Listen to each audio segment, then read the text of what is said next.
Milisi Irak dari faksi Al-Nujaba memberikan 3 pesan kuat terhadap pemerintah Benjamin Netanyahu, Amerika Serikat, serta rakyat Gaza. Dikutip dari Tribun News pada 4 Mei 2024 yang melansir Al-Mayadin, kabar itu disampaikan Muhammad Al-Musawi pada 3 Mei 2024 kemarin.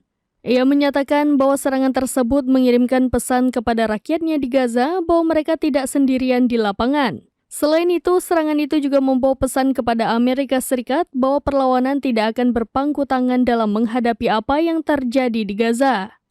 Pesan ketiga yang ditujukan pemerintahan Netanyahu bahwa milisi Irak telah memiliki suatu bank yang menjadi sasaran yang sangat besar di Israel.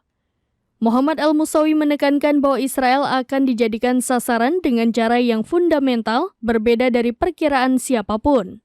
Perlu diketahui serangan milisi Irak tersebut telah dilakukan beberapa waktu lalu. Rudal-rudal yang diluncurkan merupakan rudal Irak dengan jenis rudal jelajah Al-Aqrab yang telah digempurkan ke wilayah Tel Aviv, Israel.